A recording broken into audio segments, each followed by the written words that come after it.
Hello, gardeners. So today I want to talk about the cold front that is coming. So I'm gonna give you 3 tips that they're gonna save you some aggravations and some suffering after the fact that the cold weather pass. The most important thing when you have a cold snap coming, and I'm talking about here Orlando, Central Florida, we had a really hot February. So most of my trees have new flush, if you can tell. I mean, some of them they're already doing, they're grown a little bit, but some of these ones are still very fresh. Uh, all my anonas are waking up. If you can see over there, that is a custard apple. My avocados has a lot of new flush. My guanabanas that I still have them covered, they're full of new flush. The same with my sugar apples over here. So the most important thing that you need to do when you have a cold front coming, just like last year in March, uh, you want to water your tree. And you see what I'm talking about? This is all new grow, and on top of that, she is full of flowers right now. This one and the one right behind. My yucca, I planted tomatoes. If you guys can see over there, I just planted my tomatoes over there. I got these tomatoes. My caimito, I cut it because it suffered a lot, but it's coming back with a lot of new flush.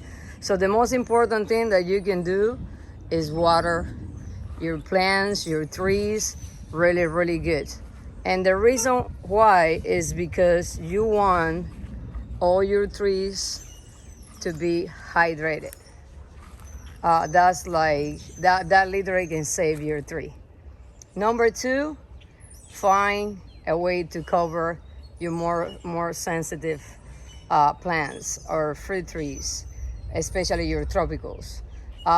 And when I say find something to cover it, guys, it can be a hoop house like this that I did with scatopanos, and I got some burlap and some fabric, or you can have one of the freeze covers, or simple, you can have, if you see over there where my mangoes are, I'm gonna put a little closer. You see the cardboards? That's how I protect a lot of my trees.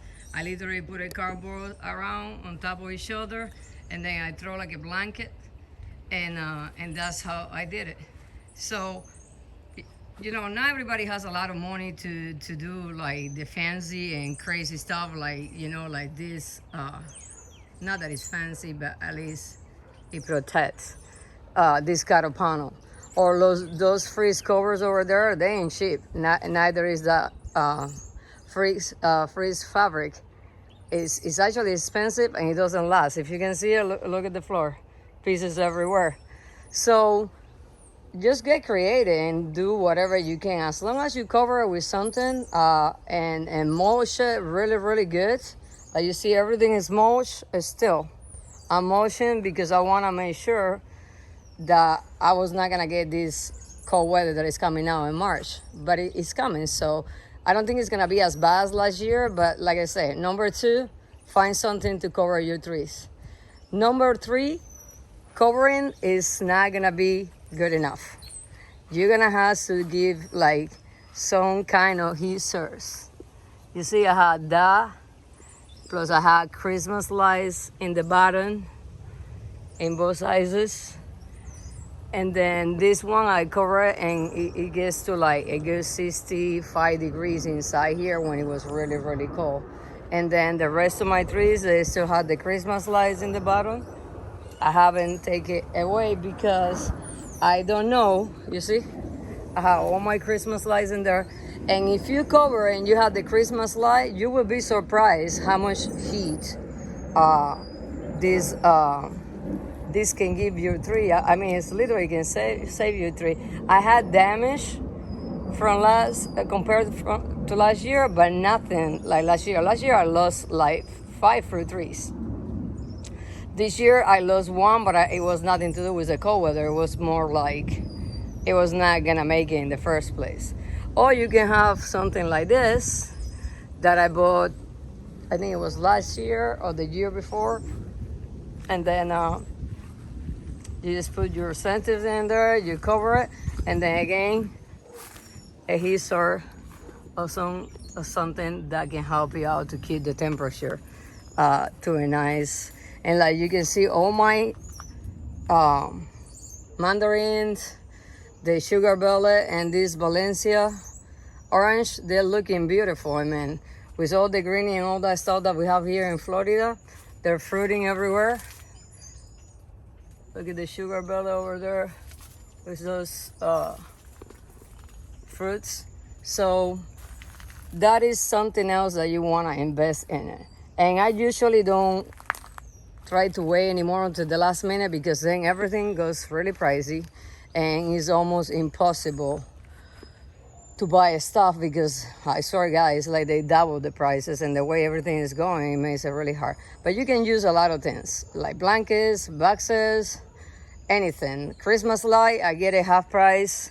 The incandescent, just remember, LED is not gonna do nothing for you. And that way you can be prepared. That's the most important thing. It's better to be proactive than reactive. That's been my philosophy this year, because I lost a lot last year. And this is a pro tip, or whatever you want to call it.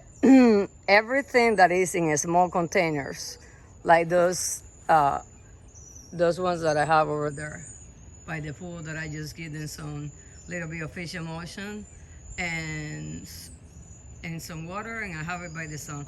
That is 3 of the mangoes that I got from Alex at Tropical Farm, plus a Rollinia. I got some Mamey Viejo that I grafted, and then I got some chirimoyas. You know that those little guys, they're gonna go in there and they're gonna be protective, because if I don't do that, anything below 50 degrees, 45 degrees, they just don't do good, and you don't want that new growth that is coming to get roasted. And I hope everybody here in Central Florida, in Orlando, around my area, does good. I mean, this cold snap is kind of good for some mangoes. Maybe they can wake up with this cold weather. But if you have anything that is very sensitive, or you have a lot of new growth, just protect it. And this is the things that I can tell you it have worked for me in my garden. As always, thank you for watching. I hope you guys have a great day, and go out there and do something in the garden, because you know nature is always gonna surprise you. Please like and subscribe. I see you guys in the next video.